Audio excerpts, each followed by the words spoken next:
नमस्कार दोस्तों, all inspired YouTube channel में आपका स्वागत है। हमारी आज की कहानी है स्वाभिमान। सुबह से काम करते करते शांति जी बहुत थकावट महसूस कर रही थी, इसलिए थोड़ी देर के लिए टीवी के सामने बैठ गई और बड़े शौक से अपना पसंदीदा कार्यक्रम देखने लगी। दिन भर के काम से थोड़ी देर के लिए समय निकालकर टीवी देखना उन्हें अच्छा लगता था। उनके पति राजेश जी वहीं पास में बैठे अखबार पढ़ रहे थे। अभी उन्होंने टीवी देखना शुरू ही किया था कि अचानक टीवी बंद हो गया।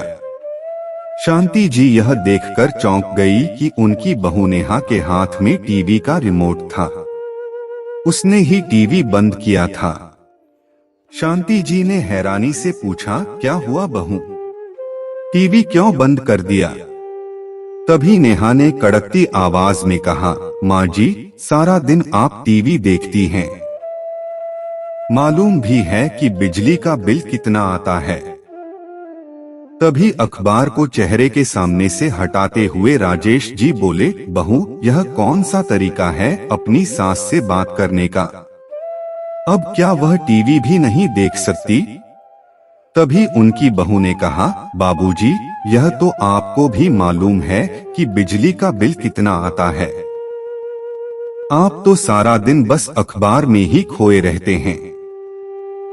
हमें तो अपने बच्चों का भी सोचना है।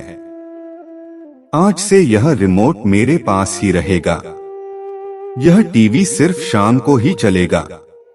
मैं खुद ही आकर आपको रिमोट दे दूंगी। यह कहते हुए नेहा रिमोट लेकर अपने कमरे में चली गई।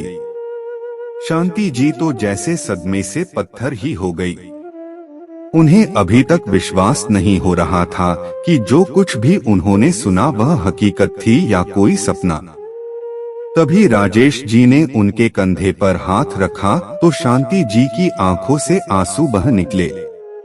उन्होंने अपने पति को कुछ कहने के लिए मुंह खोला ही था कि राजेश जी ने शांति जी को चुप रहने का इशारा किया और खुद कुर्सी पर आंखें बंद करके गहरी सागर में गोते लगाने लगे।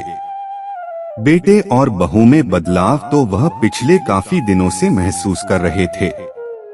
उन दोनों का बिना मतलब के खींचना, बेवजह चीखना और चिल्लाना तो अब रोज की बात हो गई थी। बेटे ने एक दो बार इशारे में उन्हें कहा भी था कि यह मकान उनके नाम कर दें और राजेश जी भी यही सोचने लगे थे कि बाद में भी तो सब कुछ बेटे बहू का ही है, फिर अभी क्यों नहीं। लेकिन फिर जब एक दिन वह अपने दोस्त से मिले तो उन्होंने सलाह दी कि वसीयत जरूर बनवा लो, लेकिन मकान पहले अपनी पत्नी के नाम लिखना, उसके बाद बेटे के नाम। अपनी पत्नी का बुढ़ापा खराब मत कर देना। कम से कम आपके बाद इज्जत की दो रोटियां तो मिलेंगी तुम्हारी पत्नी को। उन्होंने ऐसा ही किया था क्योंकि उनके दोस्त ने ही सलाह दी थी कि औलाद का असली रंग देखना हो तो एक बार झूठ बोलकर देख लो कि तुमने मकान उसके नाम पर कर दिया है। सच्चाई अपने आप सामने आ जाएगी, लेकिन इतनी जल्दी नकाब उतर जाएगा। उन्होंने यह कभी नहीं सोचा था। राजेश जी थोड़ी देर यूं ही सोच में डूबे रहे। फिर उन्होंने शांति जी की तरफ देखा जो आंखें खोले छत की तरफ लगातार देखती जा रही थी। वे अपनी पत्नी से बोले, शांति, जिस दिन से हमारा बेटा हमारी जिंदगी में आया है, उस दिन से लेकर आज तक अपनी इच्छाओं को दरकिनार करते हुए हमने केवल उसी के बारे में सोचा और आज भी। इस उम्र में भी तुम घर का सारा काम करती हो और बहू को बाहर घूमने और आराम फरमाने से फुर्सत नहीं है। रिटायर होने के बाद भी मैं अपनी पेंशन घर खर्च के लिए देता आया हूँ, लेकिन इस सब का सिला हमें क्या मिला? बहू आए दिन बदतमीजी पर उतर आती है और हमारा बेटा है कि जोरू का गुलाम बना हुआ है। बस हुआ शांति। अब मुझे लगता है कि हमें अपने लिए भी जीना चाहिए। फिर शांति जी बोली, क्या मतलब? शांति, बहुत समय से मेरी कहीं घूमने जाने की इच्छा है। फिर शांति जी बोली, अजी दिल तो मेरा भी बहुत करता है, पर यह सोचकर चुप रह जाती हूँ कि कहीं बेटा बहू गुस्सा न हो जाए। जब बिना किसी कारण बहू आए दिन हमें इतनी बातें सुनाती रहती है तो फिर इस बात पर तो बवाल ही मचा देगी। फिर राजेश जी बोले, शांति मालूम है तुम्हें, बचपन में जब भी मैं हवाई जहाज को आसमान में उड़ता हुआ देखता था तो मेरा उसमें बैठने का बहुत दिल करता था, लेकिन कभी बैठ नहीं पाया, क्योंकि माता पिता के पास तो इतने पैसे थे ही नहीं, जैसे तैसे घर का खर्च चलता था। बड़ी मुश्किल से उन्होंने मुझे पढ़ाया लिखाया, तब जाकर मुझे सरकारी नौकरी मिली थी। और जब रोहित पैदा हुआ उसके बाद तो हमने अपनी सारी मेहनत की कमाई अपने बेटे पर ही खर्च कर दी, उसकी हर एक इच्छा पूरी की, क्योंकि मेरा बचपन तो अभाव में बीता था और मैं नहीं चाहता था कि मेरा बेटा भी मेरी तरह मन मारकर अपनी जिंदगी जिए। सारी कमाई तो हमने अपने बेटे पर खर्च कर दी और उसे अच्छा खाने को, अच्छा पहनने को दिया। उसकी पढ़ाई में जितना भी खर्च आना था सबका इंतजाम हमने पहले ही कर रखा था, यह सोचकर कि कहीं ऐसा न हो कि पैसों की कमी के कारण वह आगे न बढ़ पाए। इसलिए हमेशा अपने खर्चे काटकर हमने अपने बेटे के लिए बचत की थी। जितने भी पैसे जिस समय उसने मांगे हमने उसे दिए। एक तनख्वाह में बेटे की पढ़ाई लिखाई, घर के खर्च और अपने बूढ़े माता पिता की देखभाल, यह सब कितनी कुशलता से हम लोगों ने मैनेज किया था, यह तो हम लोग ही जानते हैं। लेकिन बेटे ने तो आज सब कुछ नकार दिया। सोचा था कि बुढ़ापे में सारी जिम्मेदारी से मुक्त होकर आराम से रहेंगे, लेकिन यहाँ तो बुढ़ापे में ही हमारे बेटे बहू ने हम पर इतनी बंदिशें लगा दी। इतना तो हम उस समय भी नहीं बंधे हुए थे जब हमारे कंधों पर जिम्मेदारियां थी, और आज जब जिम्मेदारियों से मुक्त होने का समय आया तो बहू ने सारे दिन के लिए तुम्हें रसोई के कामकाज में व्यस्त कर दिया और मेरी सारी पेंशन के पैसे लेकर आज बेटा बहू हमें ही आंखें दिखा रहे हैं। तभी शांति जी उदास होकर बोली, हम लोग कर ही क्या सकते हैं, यह तो अब हमारी किस्मत है और हमें ऐसे ही रहना होगा पूरी जिंदगी। नहीं शांति, मैं ऐसा नहीं होने दूंगा। मैंने जो भी सोचा है वह मैं करके ही रहूंगा। तभी शांति जी ने आशा भरी निगाहों से अपने पति की ओर देखा और कहने लगी, तो क्या सोचा है आपने? फिर राजेश जी बोले, बस कल का इंतजार करो और देखो मैं क्या करता हूँ। अगले दिन राजेश जी अयोध्या धाम जाने के लिए अपनी और अपनी पत्नी की टिकट कराकर ले आए। वह टिकट बस या ट्रेन की नहीं थी बल्कि हवाई जहाज की थी। उन्हें हर महीने 40,000 रुपए की पेंशन मिलती थी, जिसमें से उन्होंने 25,000 रुपए की टिकट करवाई और 15,000 रुपए अपने पास खर्च करने के लिए रख दिए। उन्होंने अपनी पत्नी को आकर टिकट दिखाए तो शांति जी घबरा गई। क्या आपने पेंशन के पैसों को खर्च कर दिया? अरे ये क्या किया आपने? अब बहू क्या कहेगी? अरे शांति, तुम चिंता मत करो, हम अपने बेटे बहू पर निर्भर नहीं हैं। मेरे पास खुद की पेंशन आती है। कुछ दिन यूं ही बीत गए। फिर एक दिन उनकी बहू नेहा गुस्से में पैर पटकते हुए उनके पास आई और बोली, माँ जी, आखिर आप लोगों का यह चल क्या रहा है? उसकी यह बात सुनकर शांति जी हैरान रह गई और पूछा, क्यों, क्या हो गया बहू? अच्छा बोल, तो ऐसे रही हैं जैसे कुछ मालूम ही नहीं। इस बार बाबूजी ने अपनी पेंशन के पैसे नहीं दिए हैं। महीने की 10 तारीख होने को आई है। आप आज ही उन्हें कहिए कि पेंशन के पैसे निकालकर मुझे दे दें। दरअसल बहू, वह बात यह है कि इस बार तुम्हारे बाबूजी और मैंने एक साथ बाहर घूमने जाने का प्रोग्राम बनाया है और उनकी पेंशन से हमने घूमने के लिए टिकट करवा लिए हैं। इसलिए इस बार तो पेंशन के पैसे तुम्हें नहीं दे पाएंगे। शांति जी ने सकुचाते हुए कहा। तो तभी उनकी बहू बोली, क्या आप दोनों घूमने जा रहे हैं? शर्म नहीं आती इस उम्र में घूमते हुए? चुपचाप घर में बैठे रहिए, जैसे बूढ़े लोग रहा करते हैं। जानती भी हैं घर में कितना काम होता है।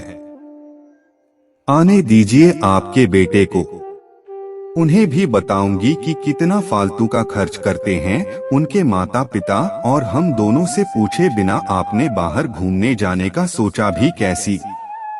बहू नेहा की बात सुनते ही शांति जी समझ गई थी कि आज उनके बेटे के आने के बाद घर में अच्छा खासा हंगामा होने वाला है, क्योंकि हमेशा से ही घर में यही होता आया है कि पेंशन का सारा पैसा उनके बेटा बहू उनसे ले लेते हैं और अपने हिसाब से खर्च करते हैं।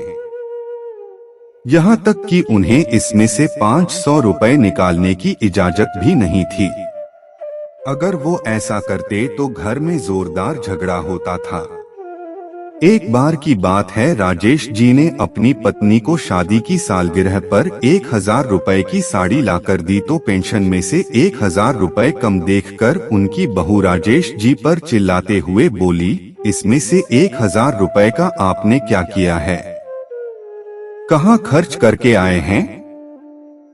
जब राजेश जी ने कहा कि मैंने तुम्हारी सास के लिए उसकी मनपसंद साड़ी खरीदी है, क्योंकि बहुत दिनों से उसने साड़ी नहीं खरीदी थी। जब भी मैं उसके लिए साड़ी खरीदने लगता था तो वो कहती थी कि मेरे पास बहुत सी साड़ियां हैं, लेकिन जब पहनने की बारी आती थी तो एक भी अच्छी साड़ी नहीं दिखती थी, इसलिए सोचा कि उसके लिए एक साड़ी खरीद लूं। उसी समय नेहा बोली, क्या साड़ी खरीदने में 1000 रुपए खर्च कर दिए? इस उम्र में आप लोग एनिवर्सरी गिफ्ट दे रहे हैं एक दूसरे को।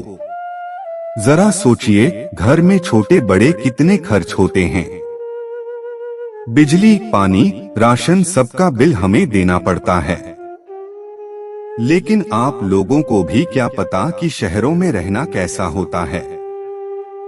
पूरी जिंदगी तो गांव में रहे हैं ना। इस वाकया को याद करते करते शांति जी मन ही मन घबराती जा रही थी कि जब बहू ने 1000 रुपए के पीछे इतना हंगामा खड़ा कर दिया था, तो अब तो पेंशन के सारे पैसे ही टिकट पर खर्च हो गए हैं।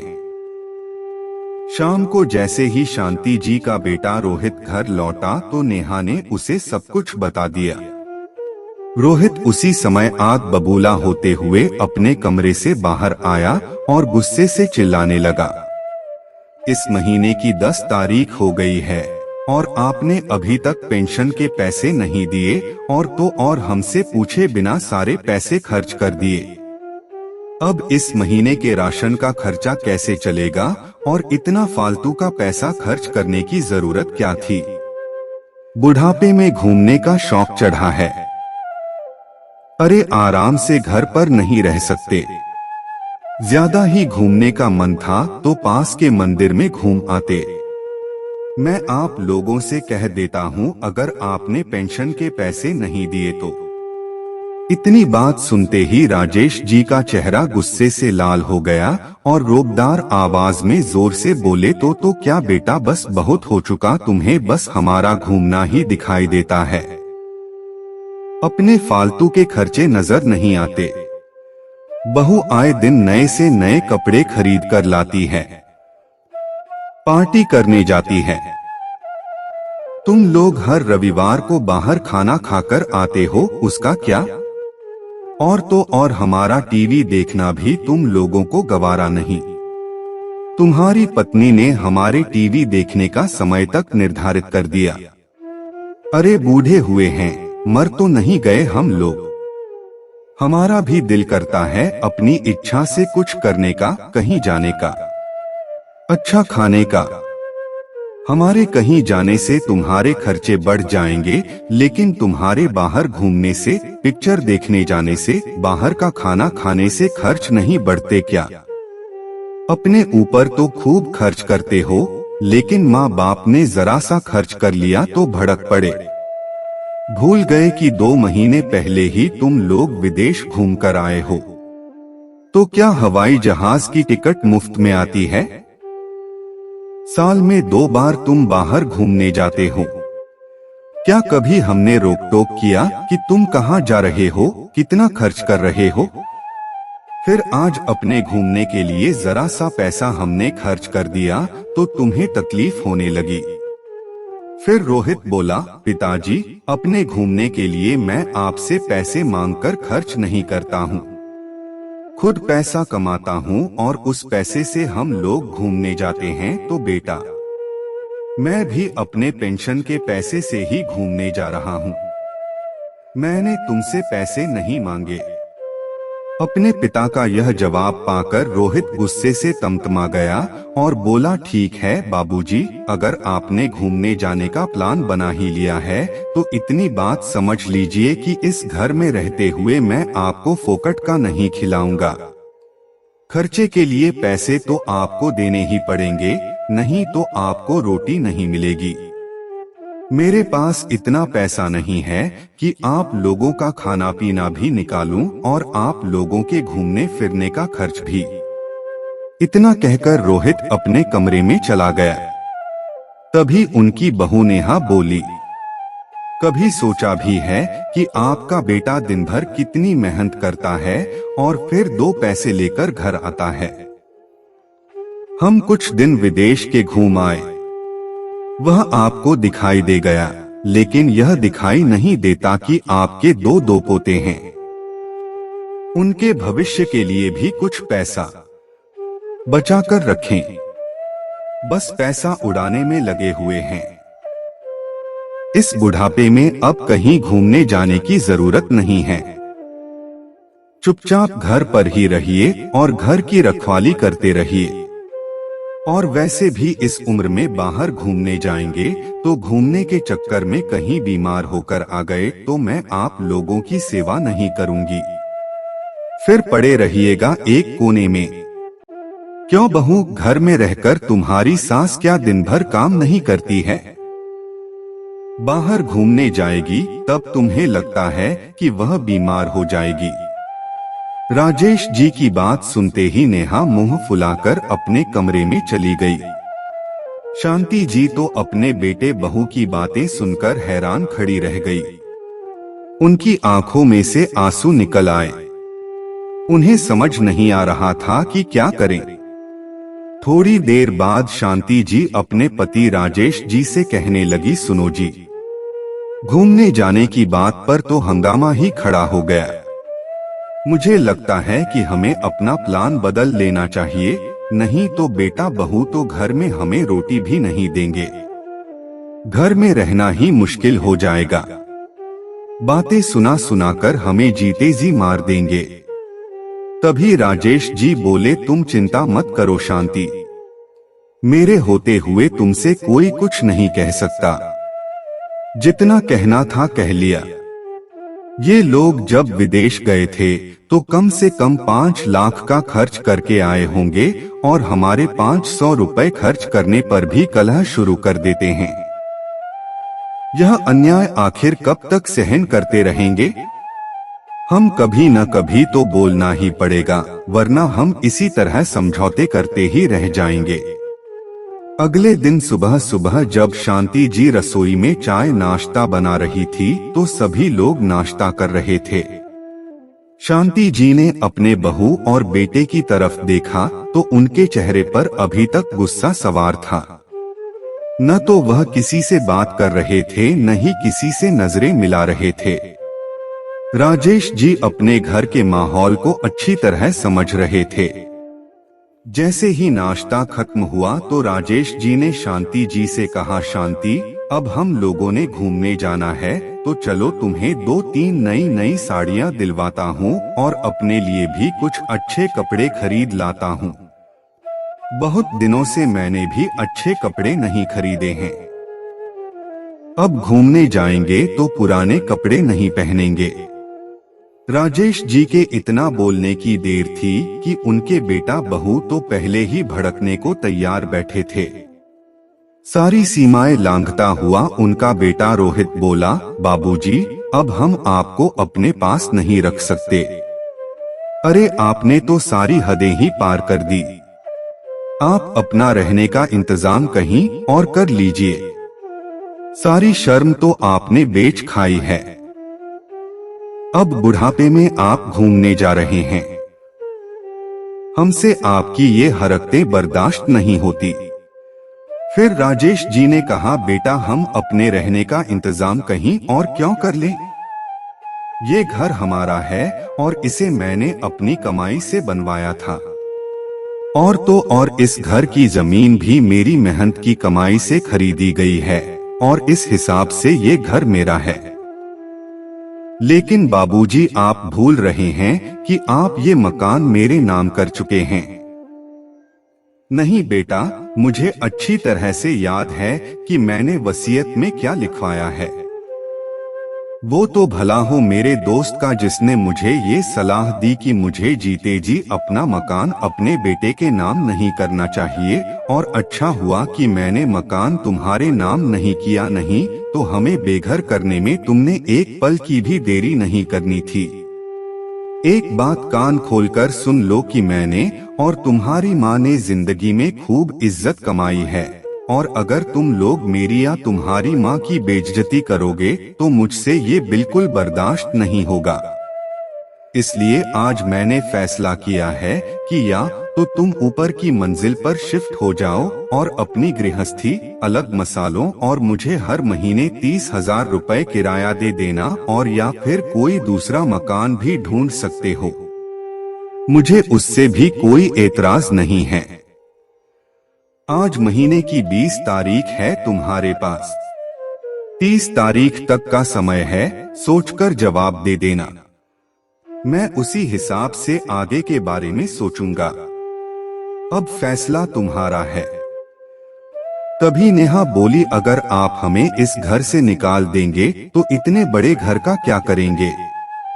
और इस बुढ़ापे में आप लोगों की देखरेख कौन करेगा? हम आपके बहू बेटे हैं। आखिरकार हम ही तो आपके काम आएंगे। तभी राजेश जी ने कहा, अरे अरे, अभी तो हम लोगों के हाथ पैर चल रहे हैं, तब तुम्हारा ये हाल है। अगर अपने पैसे खर्च करने ही हैं, तो हम तुम्हारा रोब क्यों सहन करें? और जब हम पूरी तरह से तुम्हारे ऊपर निर्भर हो जाएंगे तब तो तुम हमें भूखे ही मार दोगी। रही बात बुढ़ापे में गुजारा करने की, तो इतना बड़ा घर है, इस घर में मैं 2 किराएदार आराम से बिठा सकता हूँ और काम वाली बाई मिलना कोई मुश्किल बात नहीं है। खाना पकाने और घर के बाकी काम के लिए हम बाई रख लेंगे। अपनी पेंशन से हम अपना बुढ़ापा मजे से काट सकते हैं। तुम हमारे बुढ़ापे की चिंता मत करो बहू। ये बात सुनकर रोहित और नेहा दंग रह गए। चलो शांति, हम शॉपिंग करने चलते हैं। कहते हुए राजेश जी ने अपनी पत्नी का हाथ पकड़ा और बाजार चले गए। राजेश जी का यह जवाब सुनकर उनके बेटे और बहू के पैरों तले जमीन खिसक गई। उन्हें यकीन नहीं हो रहा था कि उनके पिताजी ऐसा भी कुछ कर सकते हैं। शाम के समय वह अपने लिए अपने मनपसंद कपड़े खरीद कर ले आए, लेकिन उनकी बहू नेहा ने अब शांत रहना ही उचित समझा। उसे समझ आ गया था कि यदि अब वह कुछ कहेगी तो उसके ससुर 2-4 बातें उसे और सुना देंगे। अगले दिन रमेश जी और शांति जी को हवाई जहाज में बैठकर अयोध्या धाम की यात्रा पर जाना था, जिस कारण वह बहुत खुश थे क्योंकि वह पहली बार अपने हवाई जहाज में बैठने का सपना पूरा करने जा रहे थे। सुबह के समय वे दोनों तैयार होकर अपने बैग लेकर जैसे ही बाहर निकलने लगे तो अपने बेटे और बहू को आवाज देते हुए कहा कि हम 10 दिन के बाद आएंगे, तब तक तुम अपना इंतजाम कर लेना। इतना कहकर वे दोनों एयरपोर्ट के लिए निकल गए। एयरपोर्ट पर हवाई जहाज को देखकर वह अंदर ही अंदर बहुत खुशी महसूस कर रहे थे और अपनी पत्नी से कहने लगे कि जहाज तो सच में बहुत बड़ा होता है। जब आसमान में उड़ते हुए देखा था तो ऐसे लगता था कि यह बहुत छोटी सी चीज है, लेकिन आज सामने से देखने में पता लगा कि यह असल में कितने बड़े होते हैं। जब वे दोनों अयोध्या धाम पहुँचे तो वहां पहुंचकर उन्होंने मंदिर में दर्शन किए और फिर आसपास की जगह पर घूमने निकल गए। शांति जी उन्हें कहने लगी कि वाकई यह दिन हमारी जिंदगी के सबसे अच्छे दिन हैं, जब हमें एक दूसरे के साथ इतना अच्छा समय व्यतीत करने को मिल रहा है।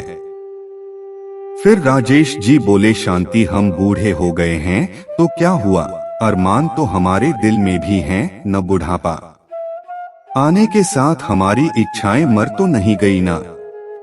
अच्छा खाने की, अच्छा पहनने की और घूमने की इच्छा तो हमारे दिल में भी है, लेकिन आजकल के बच्चों को लगता है कि बुढ़ापा आ गया है तो जिंदगी ही खत्म हो गई है। ये तो भगवान का शुक्र है कि अभी हमें पेंशन मिलती है। आज इसी पेंशन के दम पर मैं अपने बच्चों के सामने बोल पाया हूँ, लेकिन मुझे तो उन माँ बाप के बारे में सोच सोच कर चिंता होती है जो सब कुछ अपने बच्चों पर लुटा देते हैं और बुढ़ापे के लिए कुछ भी अपने पास नहीं रखते। कैसे वो लोग अपना बुढ़ापा काटते होंगे जब उनके बच्चे एक एक चीज के लिए उन्हें मोहताज कर देते होंगे। अयोध्या धाम तो बहुत दूर की बात है, हमारा बेटा तो हमें आज तक पास के किसी मंदिर में भी नहीं लेकर गया। खैर छोड़ो इन सब बातों को शांति, हम यहाँ आराम से कुछ दिन बिताएंगे और फिर घर जाएंगे। देखते ही देखते 10 दिन बीत गए। उसके बाद जब वे लोग घर वापस आए तो उन्हें देखते ही रोहित और नेहा तुरंत उनके पास दौड़े दौड़े आए और उनके पैरों में गिर गए और बोले, बाबूजी हमें माफ कर दीजिए, हमसे गलती हो गई है। आपको जैसे इस घर में रहना हो आप वैसे ही रहिए, जहां आपका घूमने का मन हो वहां घूमकर आइए, लेकिन हमें इस घर से मत निकालिए। हम इस घर को छोड़कर कहां जाएंगे? आप तो जानते हैं कि मेरी तनख्वाह कितनी है। अब उसमें से मैं मकान के किराए के 30,000 रुपए निकालूंगा तो हम खर्च कैसे चलाएंगे? फिर नेहा बोली, माँ जी आप ही बाबूजी को समझाइए ना कि हमें इस घर से जाने के लिए न कहें। अब से घर का सारा काम मैं ही करूंगी, आप बस बैठकर आराम फरमा आएगा और जी भर के टीवी देखिएगा। राजेश जी को अब यकीन हो गया था कि उनके बेटे बहू को अक्ल आ गई है। अब वह उनके बुढ़ापे की जिंदगी में दखल अंदाजी नहीं करेंगे। तो उन्होंने कहा कि ठीक है बेटा, अगर तुम इस घर में रहना चाहते हो तो मेरी भी एक शर्त है, मैं अपनी पेंशन के पूरे पैसे तुम्हें नहीं दूंगा, कुछ पैसा तो मैं अपने पास रखूंगा क्योंकि बुढ़ापे में मेरे और मेरी पत्नी के भी कुछ खर्चे हैं। हमारी दवाइयों का खर्च तो चलता ही रहता है, कभी ब्लड प्रेशर की दवाई तो कभी डायबिटीज की दवाई तो कभी जोड़ों के दर्द की दवाई, और बार बार मुझे तुम्हारे आगे हाथ फैलाना अच्छा नहीं लगता। अपने ही पैसों के लिए मैं तुम पर मोहताज रहूं, यह मुझे मंजूर नहीं।